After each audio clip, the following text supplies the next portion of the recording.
Good morning, everybody. It's Jeff Goldberg for the Sales Pro Network here live on Facebook, YouTube, and on LinkedIn. It is October 29th at 10 a.m. on the East Coast. As you know, I'm a sales coach and trainer. I work with both individuals and organizations to help them get measurable and sustainable sales increases. And I founded the Sales Pro Network to be a place where salespeople can come and hang out, share stories, share your successes, your challenges, ask for advice. We've got lots of great people here. I've invited a lot of my competitors. We're all happy to give you excellent information. And every Friday at 10 a.m. Eastern, I bring you either a live training from me or a guest who can add some value to the profession of sales. And once again, my friends, today is no exception. I'm actually going to read his introduction, which I don't usually do, but it's so good that I couldn't do any better. So Russ Riendeau is a longtime executive recruiter. I was a recruiter for 5 years, and he's the founder of New Frontier Search Company. In the last 36 years, he's placed over 6,000 sales, marketing, and management professionals throughout North America. He is also, and you'll find this interesting like I did, he's also a behavioral scientist and one of only 1,000 Mayo Clinic trained wellness coaches in the world that have gone through their training program. This guy never sleeps. He's written 12 books. He's lectured at Northwestern, DePaul, University of Chicago. He's delivered 7 TEDx talk presentations, 7. Amazing. And if you're watching this and looking to understand what you need to do to take your income, your career, and your personal wealth and wellness to the next level in this COVID-influenced world, you're in the right place, my friends. It's my pleasure to introduce you and to welcome Russ Riendeau. Good morning, Russ. Good morning, everybody. Jeff, good morning, sir. Good morning, everybody out there in COVID land.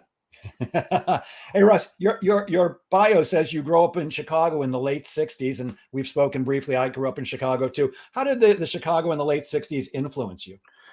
I lived a very sheltered life, even though I grew up in Chicago. Growing up in the suburbs, I grew up in Rolling Meadows, so our experience of quote Chicago was getting on a school bus with a bunch of the other Catholic kids in 3rd to 8th grade and going down to see the Chicago Symphony. But Chicago was always, it's strong work ethic. People stay connected. People, parents move next door to their kids, God forbid. Chicago is, it's still home to me. I don't think I will ever leave here, especially with kids and grandkids around. So, yeah, it was a big impact in the all the history that went on in the 60s, so it's a cool town. Yeah, as you know, I grew up there too. I moved to New York when I was 17, and I consider myself a New Yorker now, but there's that Midwestern boy that keeps me kind of centered, and it's useful wherever I go. So if people don't like New Yorkers, I'm just, I'm actually from Chicago. And if people like New Yorkers, I'm a dyed-in-the-wool New Yorker. Yeah. Is that kind of a disclaimer? You don't want to admit it? It's like a closet New Yorker, but that's okay. We'll always welcome you back. Well, here's the thing, sometimes I'm in Podunk, Iowa, for example, and they don't always love wisecracking Jews from New York. So I'll give them yes, I'm a Midwestern boy too. I'll be a chameleon. Good morning, Steve. Good to see you, my friend. Ben Gibbs, always happy to see you here on Friday. And Fran Cole-Heveler down from Texas. Good to see you. So good morning, gents. You do a lot of different things. I want to ask you some questions about sales to get started. You talk about 3 critical elements that salespeople overlook in their professional development to earn more money. What can they do? What are those elements? That's a great question. I think there's a lot of things for salespeople that they can do, and what I'd like to do too, Jeff, is as you and I have this dialogue, is for all you boys and girls listening out there. Anything we talk about, some of the things Jeff and I, some of this will be very blunt. COVID world has created a scenario where we really have to be aware of what's going on in how people make decisions, the stress, the anxiety that people are under. There's a lot of areas where we need to give people grace and give ourselves some grace in knowing what's going on here in the influence of COVID. So what we talk about here, I want you to know we have good intentions. We're going to use some generalizations, but we want you to take this with the spirit that we're here to help you. We're not here to criticize. So if something strikes a raw nerve with you, just let it go. Just just absorb everything we're talking about, then process it and send us hate mail later if you don't like, something that we said. But so I want to make sure that everybody knows we're all in this together, to quote Red Green. Yes, three critical elements that salespeople miss. I would say there's three things. One, just as a generalization, one is understanding a deeper motivation. Salespeople always talk about people say, I want to get into sales because what? Because I can make unlimited income. But salespeople limit their income because they don't really understand the deeper motivation. Why are they in sales? Well, I like people. So do I. Sometimes I don't. But undertakers like people too, right? So why don't you be an undertaker? You can make some decent money, and there's always something in the fridge. But one is understanding a deeper motivation. Why are you here? What do you want in life? What are your motivators? What are your strengths and weaknesses that you work on? So one is really understanding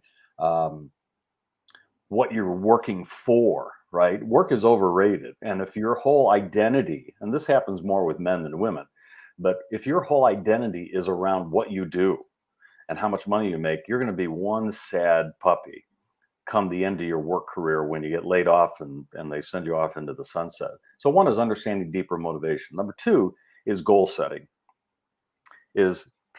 Salespeople need to keep raising the bar for themselves to achieve the goals that are tied into your direct motivation. Jeff, I'll give you a great example. How many people out there, if I said, here's a question I've asked literally to thousands of salespeople and sales managers over the years.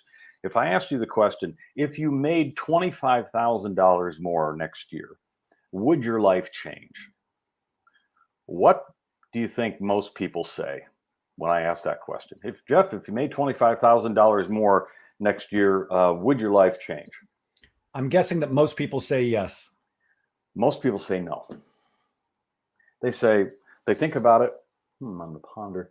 And most people, now here again, let's just say ballpark, they're making $100,000 as a salesperson. Now my life really wouldn't change that much if I made 25,000 more. Do you see just what happened? So what you're telling me is it really doesn't matter if you make $25,000 more. Is that what you're telling me? No, I didn't say that. I think you did, because you just said you don't think it would matter. So then the candidate, they say, well, Russ, I would never say that, out loud or in an interview. I think you would, because you just said it to me. So here's the thing: is if we look at 25,000, which it's a lot of money. But if we look at 25,000, if 25,000 more next year is 25% of your income, in 4 years, you've picked up a whole year of income, right?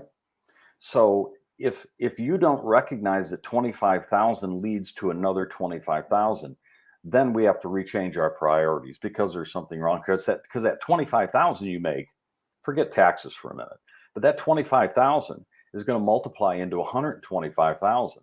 And even if you do that 4 years in a row and you make 25,000 more, all of a sudden you've got 300,000 in 15 to 20 years. That's a lot of money, So having that goals and understanding what money can do for you is important. The third thing, priorities, is skills development. And that's why it's great to have people here. Little pop quiz for everybody. What percent of salespeople have bought or Kindled or audio, have read a sales training book since COVID? What percent do you think of salespeople? I'm going with 0. 90%. 90% have read a book. Have not read a book. Oh, have not. Okay, got it. Have not. 90% of salespeople, and these aren't my opinions. You can go Google research. 90% of salespeople and sales managers as well have not read a book on the new world at work. The COVID world has, and we could even, if I take that stat and even go 20 years ago, that stat was still about the same. What percentage of people have read a sales training book in the last 2 years? The answer is 90% have not read a book. And if they should read a book, they should read Lee Saul's book, Selling Different, which is a phenomenal book. Everybody ought to go and buy a copy and give one to every one of your customers. You'll score big points. A phenomenal read. Yep. But sales training, skills development is why people's income stalls. We may talk about that in a bit. But skills development is one of the three in that trinity of why salespeople need to take ongoing training. Well, my company doesn't provide sales training. Well, boo-hoo, that's not their responsibility.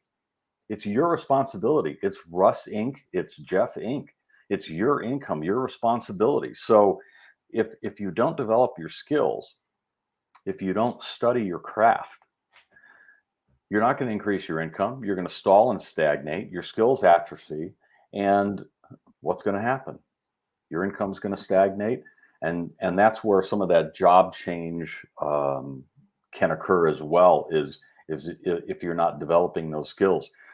Here's another quiz. Do you know what the one element of behavior, I'm not sure how you describe that, but if I said there was one thing that we have as humans that correlate to success, I'm asking the question poorly.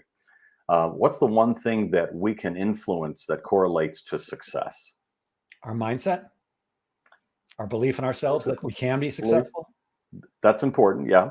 But I'm doing a bad job. I can't. Taking massive action towards success, like reading, look, I'm always proactive. Yeah. I'm always amazingly impressed.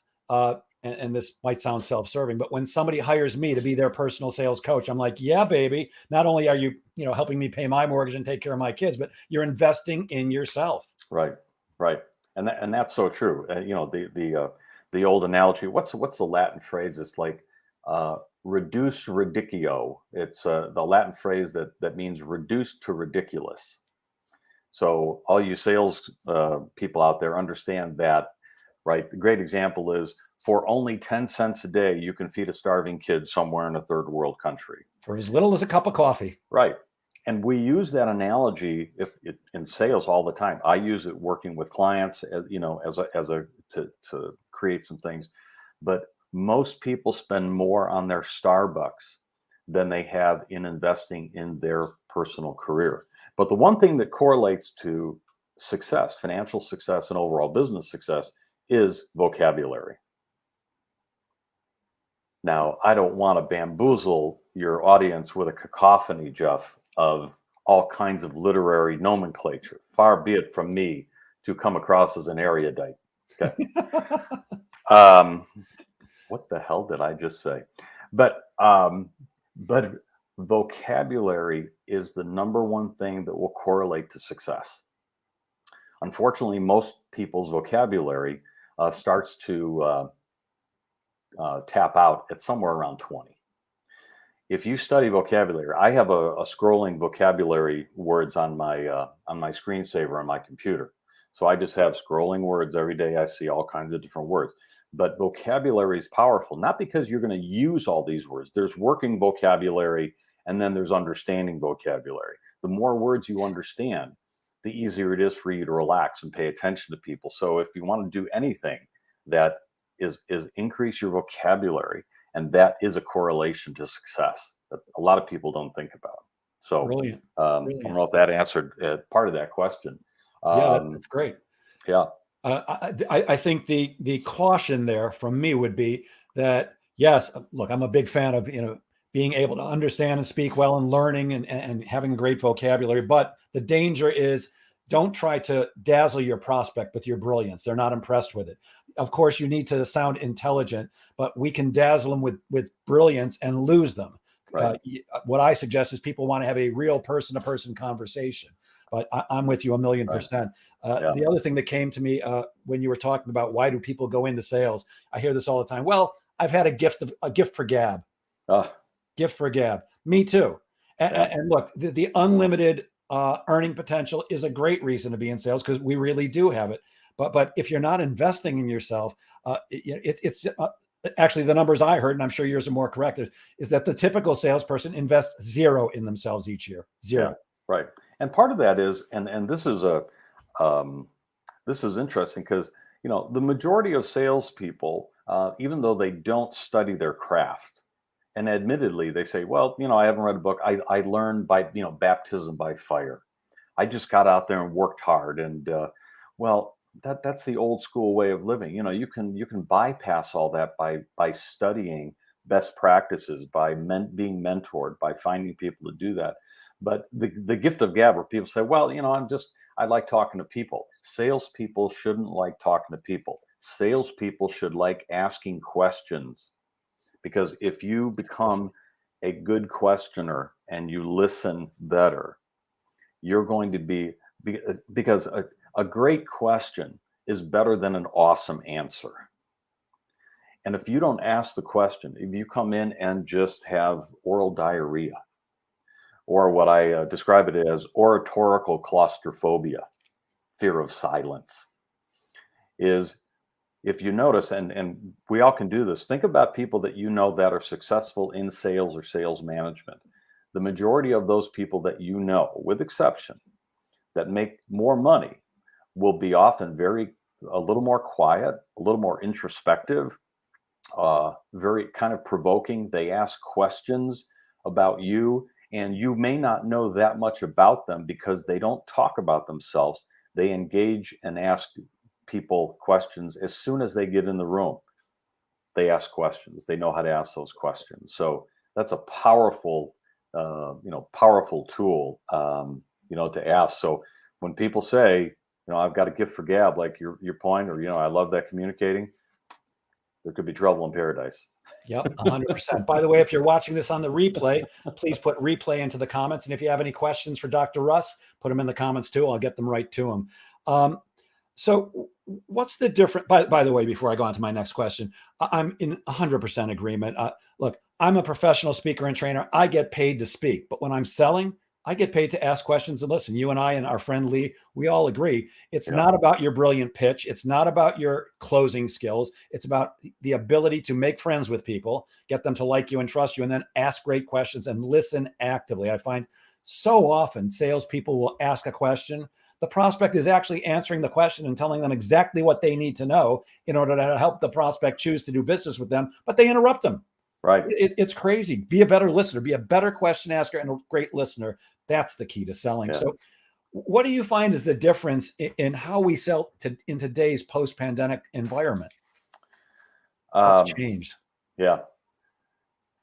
Big difference is, and a pandemic is kind of, it's a little bit fear-based selling on steroids. But when you think about it, if we take the pandemic, if we take a recession, if we take a depression, if we look at problems that were going on, for example, the Gulf War, the Afghan War, 9/11, anytime there is a crisis or something looming in America, what happens is we go from a opportunity-based selling opportunity to a fear-based opportunity. And right now we're in a fear-based sales model.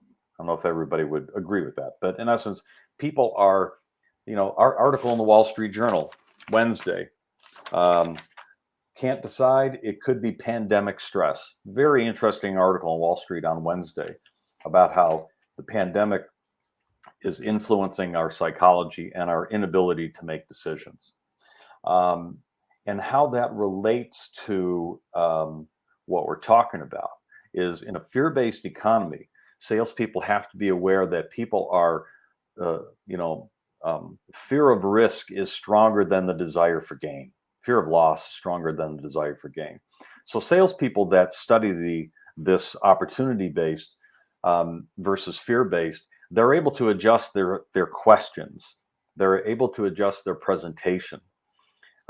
Great example. In a recession, a financial services salesperson might say, I want you to give me your money to manage because I'm going to reduce the amount that you may lose next year. You lost 10% last year. Give me your money. We're not going to lose more than 5%. Yeah, here, right? In a recession, yes. In an opportunity based, the sales financial says, give me your money. I know I can make 28% return. 28, that's it. You know, the guy down the street at Goldman Sachs made 32% last year. Well, so there is a tremendous difference in fear-based versus opportunity-based selling. And in the pandemic world, we have to be aware of that. Number two is the fact that it is all remote, is sales is more digital, right? Some recent experience on Gardner Research said that over 40% of customers would rather have a sales rep free experience. Well, boys and girls, we're out of business.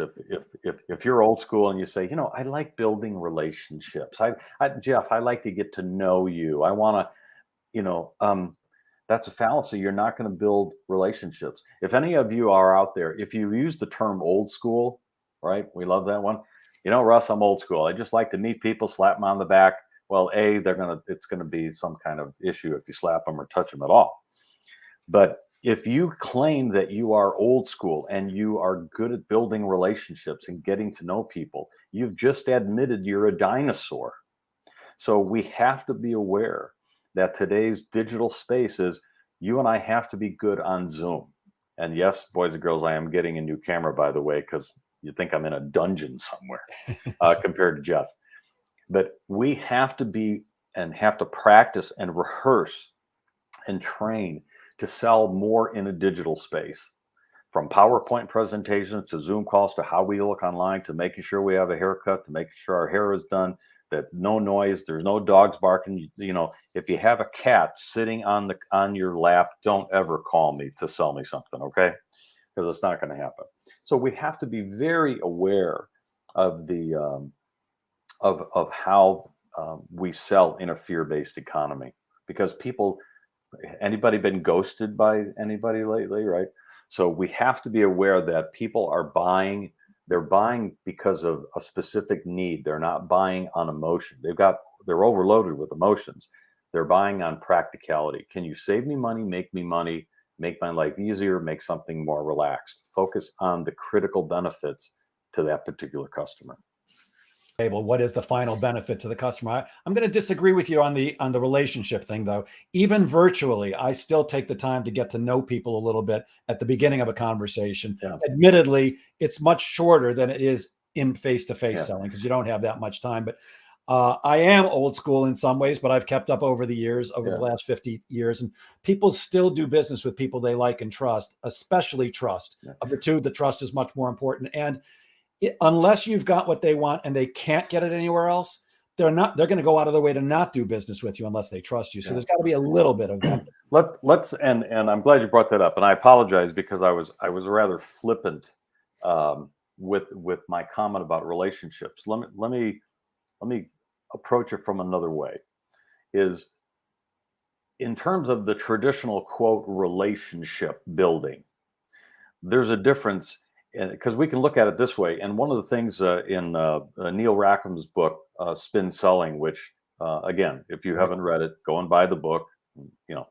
But Neil Rackham talked about the challenger approach. And the research shows that salespeople that challenge a customer are more likely to sell more and make more money and be more successful in selling. That doesn't mean they don't have a relationship. But when I talk about relationships, what I mean is, most of the time when a salesperson is selling to a prospect, what they're not doing is they're building, quote, a relationship. But what they're initially doing is they're building trust based on a set of principles around, do you have a problem that I can solve? And if the salesperson can demonstrate that they can solve the problem, what happens after they have solved the problem and built this trust? What happens? A relationship. So the relationship, that's where it starts to take off. But many salespeople, when they go out and interview, and this is where it comes back to this fear-based economy, when they go out and interview or try to persuade someone to hire them, is they say, well, I build relationships.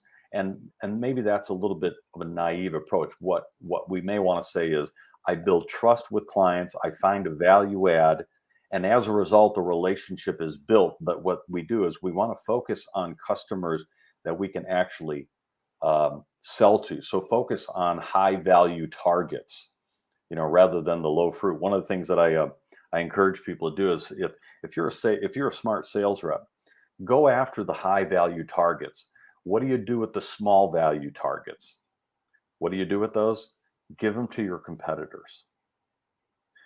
Give them to your competitors, because if you give your small customers, and many times small customers are a pain in the neck, right? They say they don't have any money, they demand a lot, you make the same commission rate, they suck up your time and energy. Let those customers go to your competitors, because it'll keep them busy while you go after the bigger customers, and they'll be so grateful that you're sending them free leads that they'll just love you, and then you go off and it'll take them off your scent. It's like, Absolutely. yeah, it's like throwing a bone to the bad dogs over there so you can run like hell. I actually have So, friendly competitors right here on Long Island who I like very, very much, but I have the same exact thing. If you're going to waste somebody's time, let me introduce you to one of my competitors. Go waste their time, because I have no time to waste. And you're right; they're happy to get the referrals and the leads, and I'm free to do what I want to do. I'm with you. There's a Facebook user who said, "Good morning, Jeff. I'm sorry without connecting your Facebook to StreamYard. I don't know who you are, but good morning right back at you." And somebody said trusted advisor, and of course, that's exactly what we need to be. yes. Not just Rackham, but in the book, The Challenger Sale, they talk about exactly the same thing, which you should read Rackham's book, even though it's a little bit older, and The Challenger Sale from just a few years ago. Yeah, people are looking for somebody who can give them good advice. They want to be taken care of. So you're 1,000,000% right there. I know you're big on using LinkedIn, as am I. Why do you consider it such a powerful tool, and how do you suggest salespeople use it effectively today? Jeff, LinkedIn is the most powerful free tool right now on the planet for competitive intelligence, artificial intelligence, and marketing our products and services. And it can be a love-hate relationship. Look at it this way: if you're looking, from two perspectives. If you're looking for a job, if you don't have a robust LinkedIn profile, you're obsolete. People aren't going to find you. Headhunters like me aren't going to find you. HR professionals aren't going to find you. It's going to be difficult for you to find a new opportunity. So if you don't have a robust profile, people are going to gloss over it. If you don't have a robust profile, companies aren't going to believe that you are using this platform in a sophisticated manner to sell. I build relationships. Let's not even talk about that. LinkedIn people many times think it's about connections. It's not about connections. LinkedIn affords you to do research and competitive intelligence on understanding what Jeff is interested in before you make a phone call to him. It's connecting with people that may know him. It's setting picks and understanding what a company does, what their culture is all about. So if you're not using LinkedIn to even looking at, if you're going to visit a customer, right, is look at their LinkedIn profile, see what kind of connections they have or what kind of companies they work for. People are revealing on LinkedIn, if they have a decent profile, people are giving you clues to who they are, what their personality is like. You have a chance, if they have a picture up, they give you a chance. If they have a picture up and you can guess, well, they're probably about 45 to 50 years old. You can adapt your vocabulary. You can adapt your references to movies, TV shows, subtle reference points. You can relate to, if they're 45 years old, maybe they have kids that are 6 to 7 years old, if they're married or not, right? So you can make all of these kind of assumptions in terms of how you connect with them in that conversation.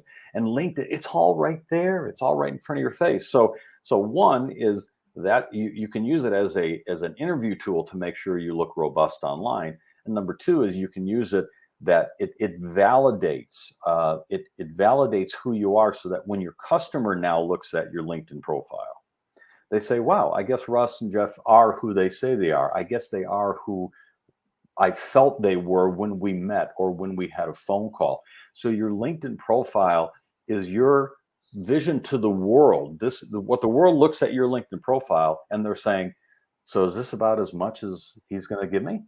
This is it. It's a free platform. and I encourage people to pay the $60 a month for the LinkedIn Premium because you get a lot more bells and whistles in it. But people are going to look at this and say, is this about as much effort as they're going to put into selling in the new world at work, in the new technology space? If you don't have a decent LinkedIn profile, I won't call you. Other headhunters won't call you. Other people won't find you. And if you say, I really don't see the value of LinkedIn, then you sound naive. And this is where we're talking about being pretty blunt, right? Pretty direct.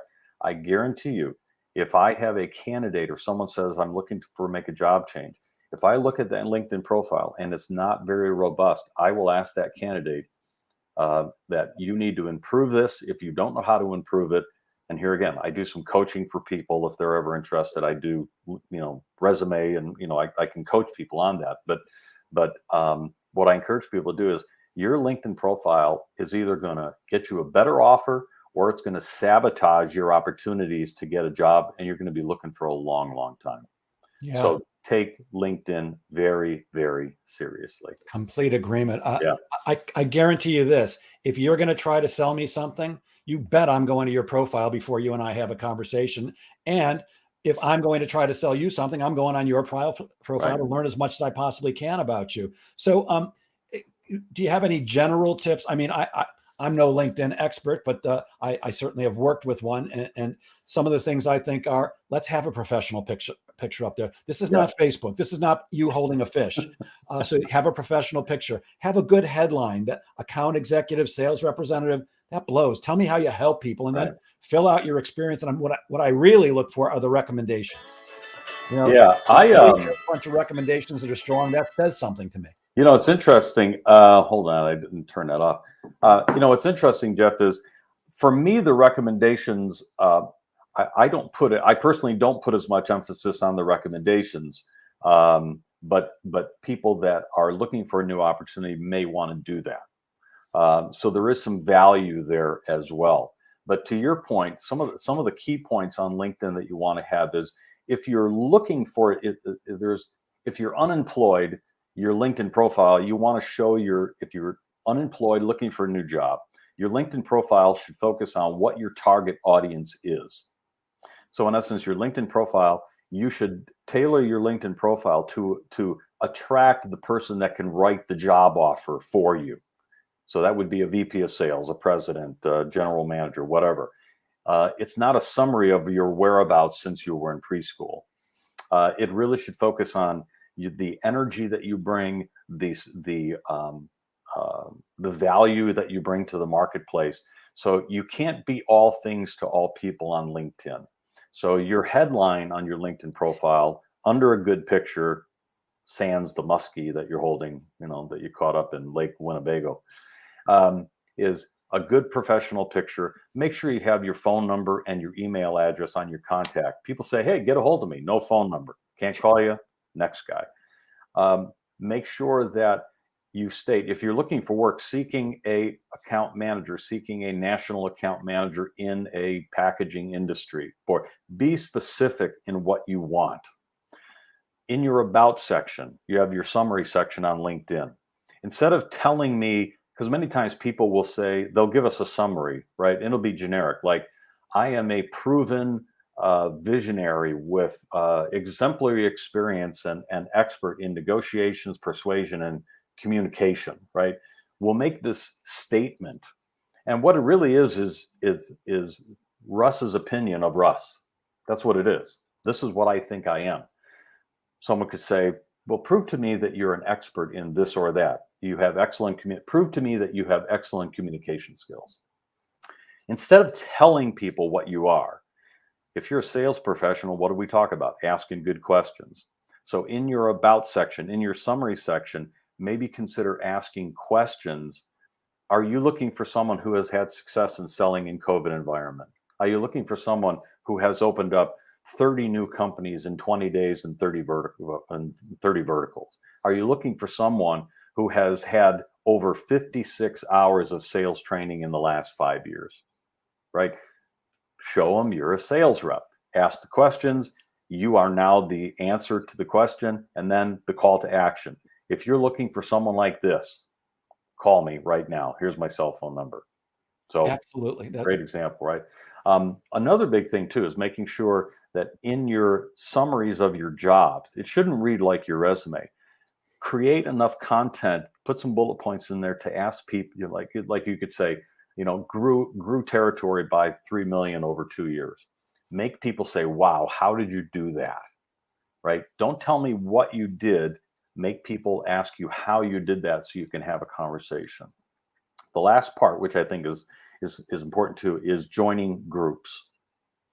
Is the majority of salespeople on LinkedIn don't even tap into the opportunity to join groups of not their peers. Like for example, me as a headhunter, I don't join other headhunter groups. I don't want people to learn all my secrets, right? Headhunters like to play in their own sandbox, right? As you know. So the last thing I want to do is talk to other headhunters. That doesn't turn me on. What I join groups of presidents, CEOs, chief marketing officers. Exactly. I join groups of people that will hire me to retain them to find talent. When I join these groups, what I do is I add content. Maybe I'll post an article, maybe I'll write an article. LinkedIn always has to be about giving back to you, to the audience. As soon as it starts like an infomercial, you're out of the box. You're going to be kicked out. So give people good content so that if they share it with other people, you're linked with the algorithms. But what it also does is if you start good questions or good discussion points, people now see you as a little bit more intellectual. You're asking good questions, you've got good vocabulary, they remember who you are, and then maybe you'll get a lead at some point, down the road. But groups allow us to connect. I mean, for example, if I wanted to post an article, or for example, after you do this and you have this replay, I could take this link and put it in the groups that I belong to and say, hey, boys and girls, thought you might like this article that talks about how salespeople can improve their skills and yada, yada, whatever we say. I could put that link in the groups that I belong to. And within about 40 minutes of me click, paste, I could reach over 5 million. Did I say 5 million? 5 million LinkedIn users that are part of all these groups. 5 million. Now, are 5 million people going to see my face and your face? No, they're not. Are 250 million? No. Maybe a small percentage, but still, 1% of 5 million it's not bad, right? Remember Jesus when he fed the multitude he fed the fish and bread, and they said there was a multitudes of people. I'm okay with multitudes, So that's a great example on how salespeople can tap into groups by adding content.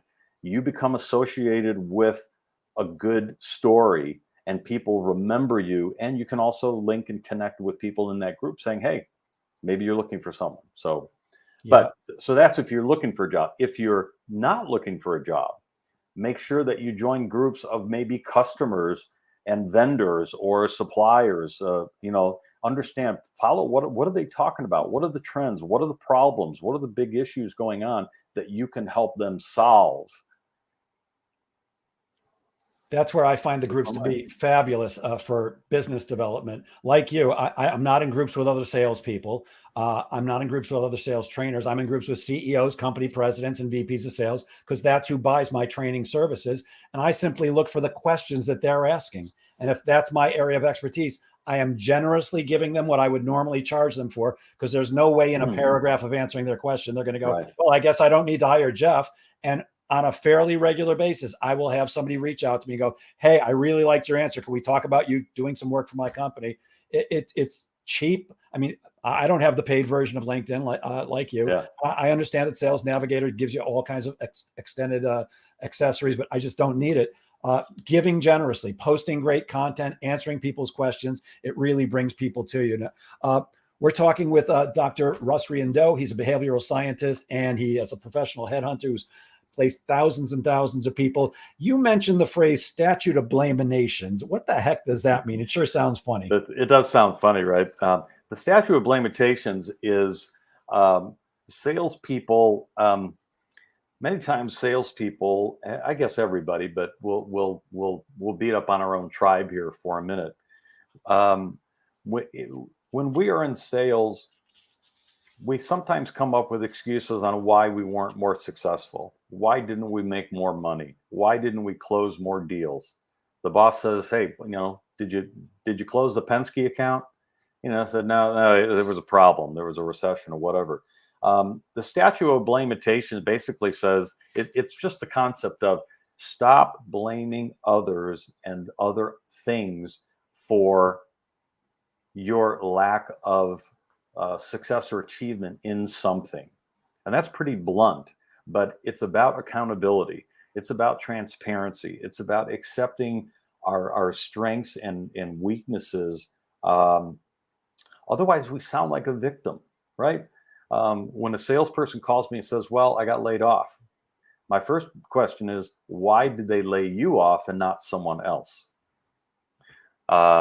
Do you have a response to that? How are you going to explain that to a customer? Why were you expendable versus someone else? Now, yes, there are exceptions. Companies, mergers, acquisitions, duplicity of sales teams. A new boss comes in and doesn't want anybody from the old farm system, right? They want to bring in their own people. I get that. Make sure that you have validation to why that actually was happening. And so many salespeople, Jeff, and we all do this, but salespeople have to accept the fact that decisions that you make today impact everything that you do from now on, even from job changes. So a great line, Dan Pink, who's a author of a lot of different stuff that people have read, and Dan has written some endorsements for books that I've written.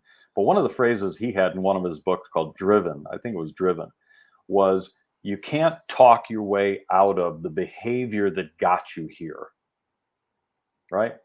No matter what you tell me, if you're doing something different than what you tell me, I don't believe you. A lot of people have great philosophy. Jeff, what's your philosophy on sales training? You might have a great philosophy, but if you're not practicing it, if I don't see you behaving the way your philosophy that you say is true, then it's not true. So more people are interested in what your process is, what your sales process is, than your sales philosophy. Because I know if you have a good sales process, a good methodology, I'm going to assume that you have a good philosophy. And even if your philosophy is crap, if you have a good sales process, you're still going to be successful. So that doesn't matter. But I think a reason why a lot of salespeople will change jobs more frequently is they don't have a good sales process, a good strategy, and they leave a job to get out of somewhere instead of wanting to get into something. And I don't know if this is a good time to bring. There's a analogy that I use. I talk about the job vending machine on the web, right? We all kind of look at when we're unhappy in our job, what do? We go and look for jobs on the web. We look for people that are, so we can apply for a job. And people call me, Russ, I'm looking to make a job change. What do you got? Right? What's hot out there? What are you seeing in the market? All these cliches that we all use. I do the same thing. But here's the challenge is you're relying, if you call me looking for a new job, you're relying on me to be competent and have good judgment as to what I think are good companies to work for. What if I have bad judgment? What if I work with companies that are in trouble? What if I work in low-hanging fruit? What if I work with companies that only want to pay cheap fees? So people look at many times the web as a job vending machine. They see this little vending machine with the numbers and they see the clever packaging and they go, oh, that job looks interesting, F2. And they hit the button and all this job spins down and you pull it out and it's shiny packaging, but it's a bunch of junk food. So what's the answer to that? I'm being a little bit cynical, but the answer to that is if you are in sales, make sure you do your research. Instead of just calling an executive recruiter or looking at jobs on Indeed or LinkedIn or Career Builder or wherever, Zip or Zap or wherever you want to go, is instead of just going out looking for jobs that you think fit you, goes back to deeper motivation. Focus more and listen to what do you want to do, right? The question is, what would you look for in a job that you don't have now, right? What would you look for in a job that you don't have now? It can't be money, because you say, well, I want more money. Well, if you can't make more money in this job, now you're going to go over here and start all over again. Why aren't you making more money? Well, my industry doesn't pay very well. Well, you've been there 5 years. Who sold you on that plan, right? So do the research and focus your energy on, what am I good at? What kind of culture do I want to work in? Do I want a long or short-term sales cycle? Do I want an expensive product or short or long-term transaction? Do I want to sell to groups or associations or individual? Do some deeper dives. Remember that you asked early on, deeper motivation. Know what you are and focus your energy on understanding what drives and compels you. And then look for industries and products and services that appeal to you, that will fit, instead of chasing the shiny magpie, right? One of the jokes is people get into medical sales because their mom would like that. Johnny, he sells, right? He sells to doctors. He sells to. I'm going to New York. Is that New York? He sells to doctors. He's in the hospital all the time. He's always talking to the doctors. He's in the operating room today. He came home. He had blood on his tie. People chase jobs because they sound cool, they look cool, but they don't fit their personality and their persona. And that's why you see a lot of times people making rapid job changes, is because they're chasing something that isn't right for them, or they're listening to a recruiter that says, well, I've got this opportunity. Oh, that sounds good. And sometimes it works out. And welcome to Statue of Blaminations. Yeah, Dr. Rich Atkins says he loves the internet job vending machine analogy. And I love what you're saying, because this is not just a sales lesson, but a life lesson. It's all about personal responsibility. You can blame all you want, except, it always boils down to you. My coach has certainly taught me a gazillion things, but one of them is you can't change anybody else or anything else. You can only fix the person in the mirror. And it comes down to, what am I going to do? What responsibility am I going to take for my personal success and satisfaction in life? Right. I want to ask you a different question. Now, many people, and I've run into, thousands of them over my career, and I've been involved in it myself. Many people think that they want to go into sales management until they actually do, and they find out how hard it is. And they're often very dismayed that they made that decision. But if a salesperson actually does want to get into sales management, what can they start to do? Oh, wow. Great question. I think the first question is what percent here again, a little pop quiz for the audience. What percent of companies actually promote people into management roles? What percent, folks out there? I've been doing this. I've been doing executive recruiting since the late 1800s. Seems like it, but I started. You got the white hair, but that time. Yeah, it got gray very quickly working straight commission. I'll tell you. There you go. I started doing search in 1985, and I continued to do research around people promotion, getting promoted in companies, sales management. The empirical data, anecdotal data says 90% of people will not get promoted if they stay with their own company. Less than 10% of people that go to work at IBM or Kraft Foods selling whatever, tomato soup or macaroni and cheese, less than 10% will actually move into leadership roles. That's discouraging, isn't it? But when companies, what do companies say on there? We love to promote from within. We build and grow people. We train you. You're part of the culture, the family. Well, what else are they going to say? Join Kraft Foods, where you're going to have a mediocre job for the rest of your life. Oh, that's for me. I think I'll push that one on the vending machine. It's on sale. So if you want to get into management, the chances are you're going to not be a manager in your current company. Plus, it's also very hard to turn around and be one of the boys and girls, and now you're coaching them.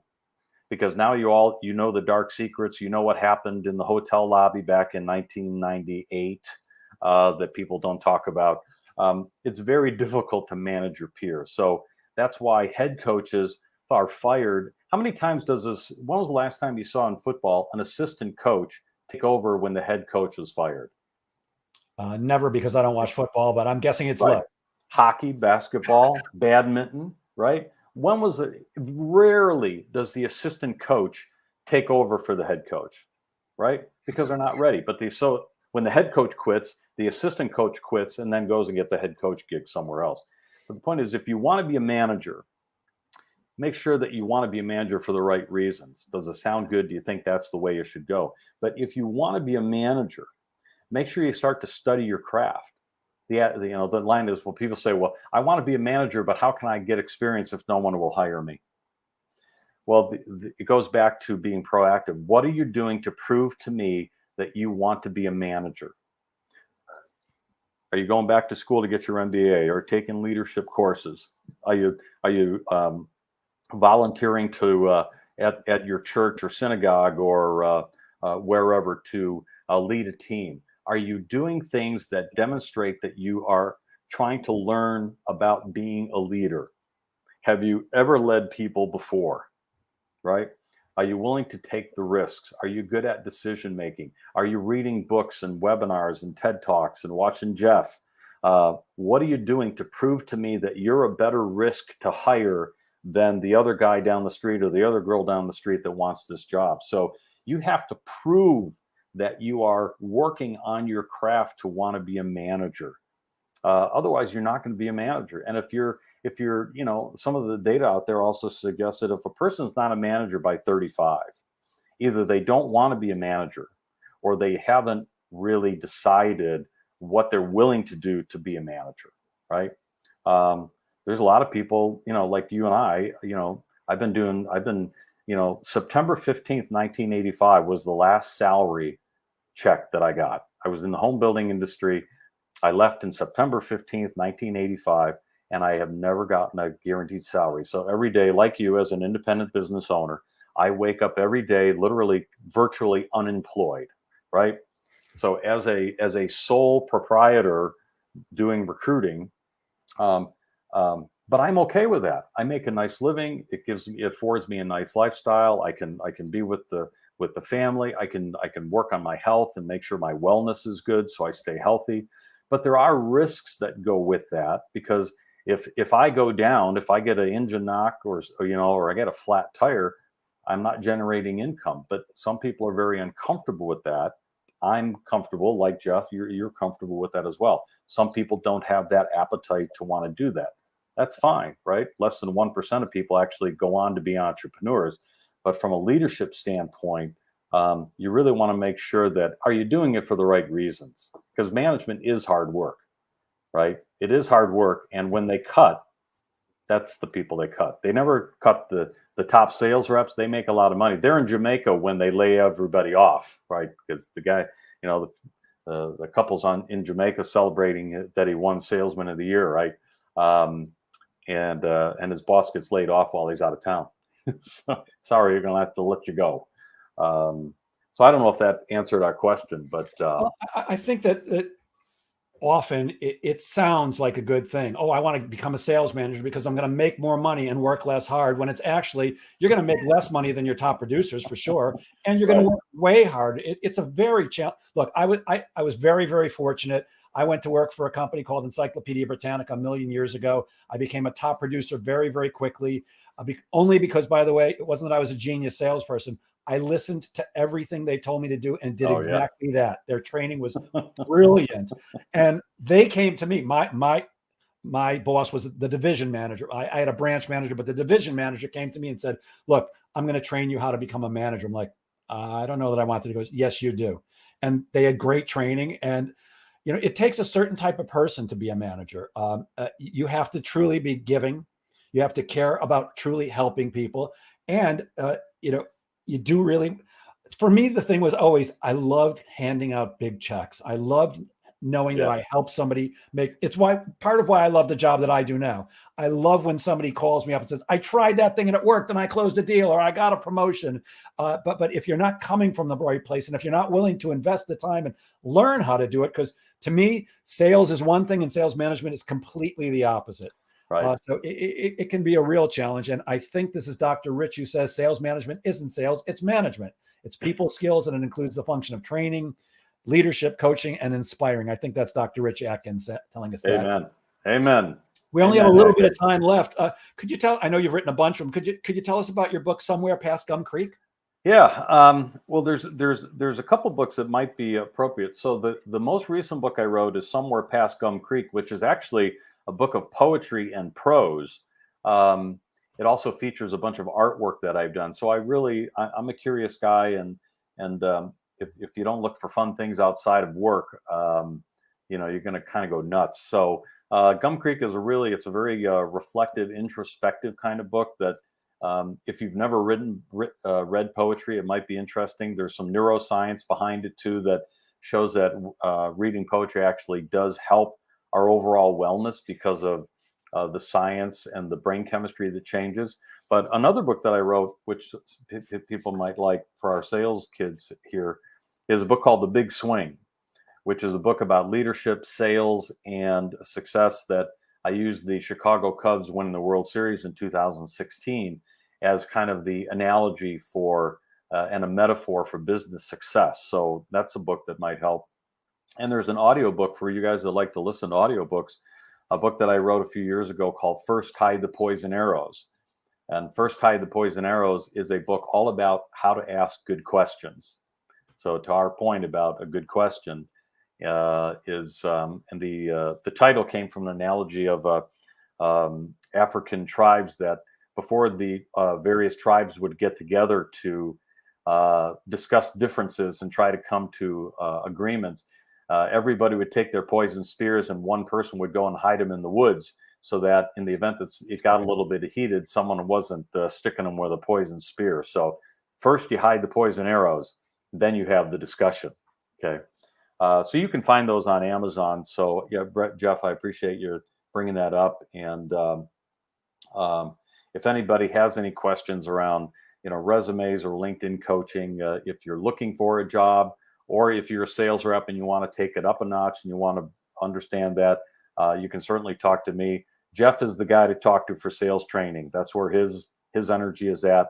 I understand sales training, but I help people find jobs and I help leaders find the right candidates. So what we're talking about, Jeff, today is we're not promoting for someone to exploit or manipulate their success.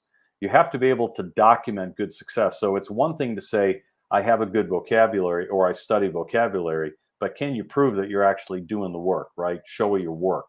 So if you're a sales manager looking for talent, you want to use some of the things we've talked about today to use as questions when you're talking to a sales rep. See if that person is in that top 10%. Are they studying their craft? Are they using their LinkedIn profile? Because remember, you can't talk your way out of the behavior that got you here.